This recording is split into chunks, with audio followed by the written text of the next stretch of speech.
I noticed that it was the panel was very product focused and like real experiences, kind of building products in the wearable space.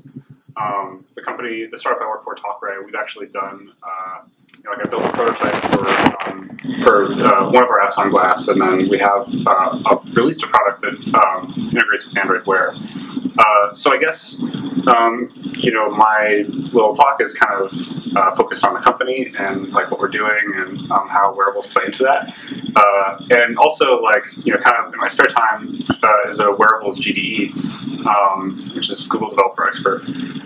I spend a lot of time talking about like how to approach like especially UX for wearables and kind of how to think about, the fact that wearables are very different from a phone. It's just a totally different paradigm. Like you can't just take a phone app and slap it on a watch and release it and like expect people to, sort of understand and be able to use that for very long. That's a good point. How is it different then, so that we understand? So it's just very constrained, right? Like you've got the watch, and you've got some very basic motions, like you swipe, this way, and then like there are kind of some just very, very basic things. One of the biggest things about the watch and with Glass, it's the same thing, is you're presenting one piece of information at a time.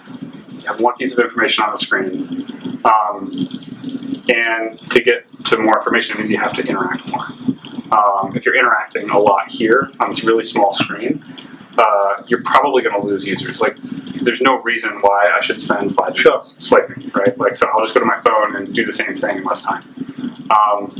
So really, that means that wearables are great for these really targeted, narrow, well-defined experiences that allow users to like kind of get something very quickly.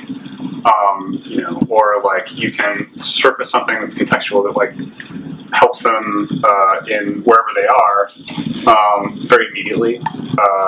Those are good, like, kind of things that are really glanceable, people don't have to think much about. It's just like, I can take care of stuff a lot faster.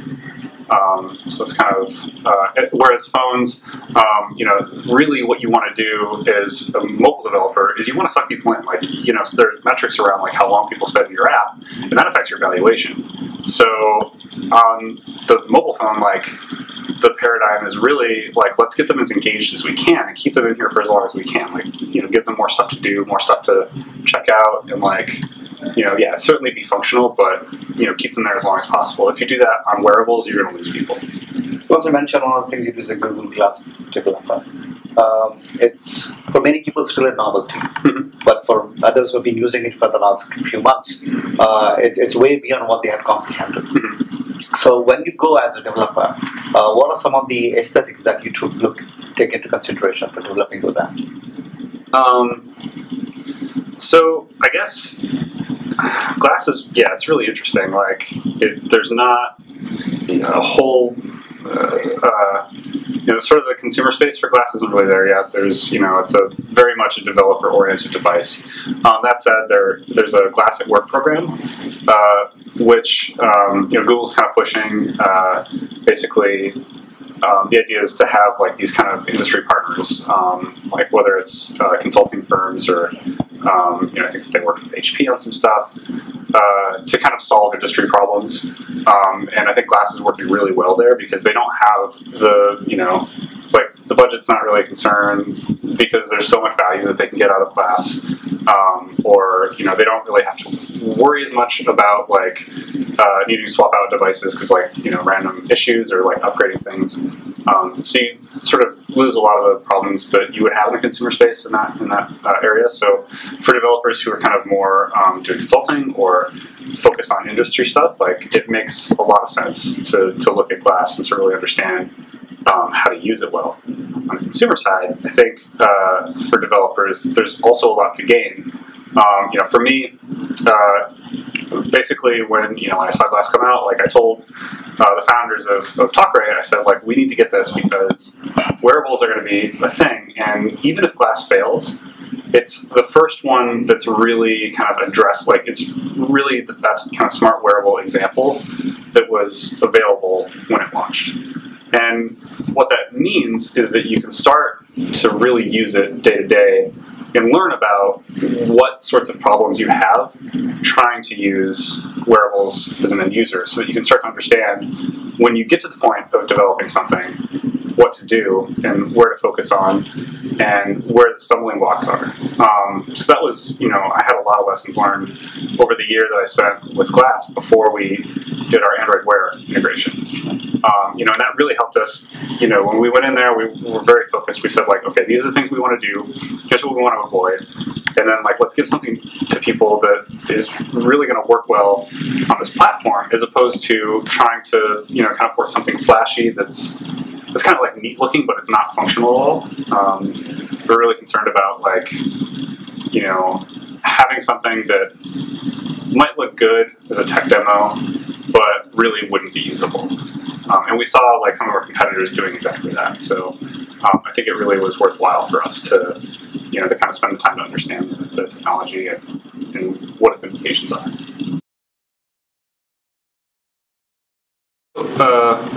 Is it too early for Glass, basically? Did Google launch it prematurely? I don't think so. I think that basically they need to learn a lot of things about both consumers and developers and, like, sort of what expectations there might be, where they're going to fall down, good use cases, bad use cases. You can't do that just by guessing. So I guess there were certain things that they found out, like, you don't actually want to stare at the screen for very long with Glass. You don't want to be notified constantly of things. These things that kind of eventually crystallized into the Glass design principles, which are some really core philosophical pieces about how to approach the user experience for Glass. So I think that there's a lot that Google learned, and that they're sort of continuing to learn in that respect. I also think that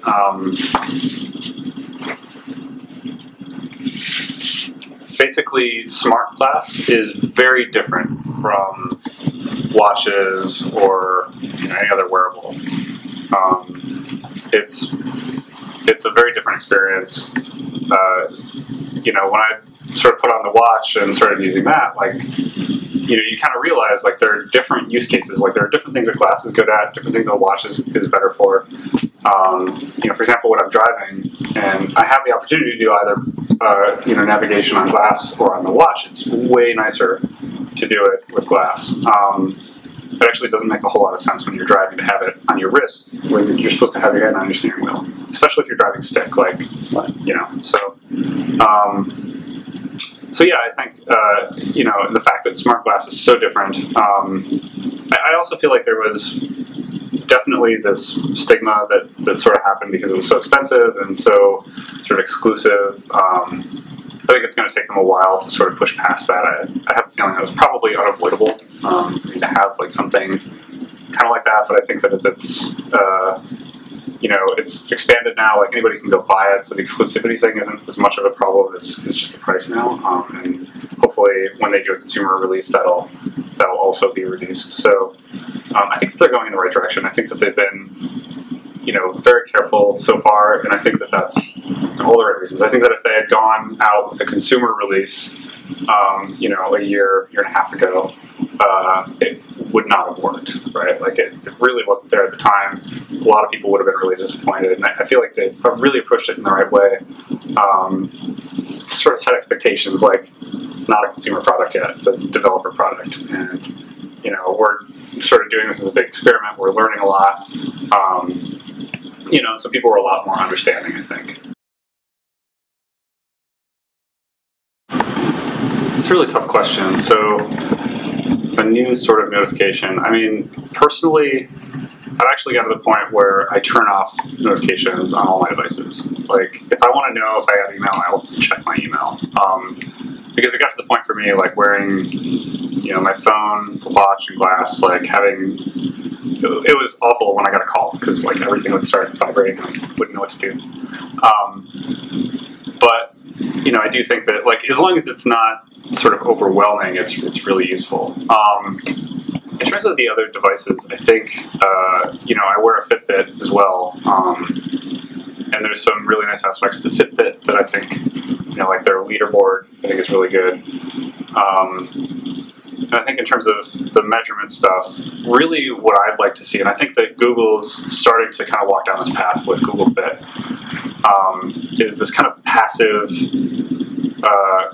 collection and aggregation of your data.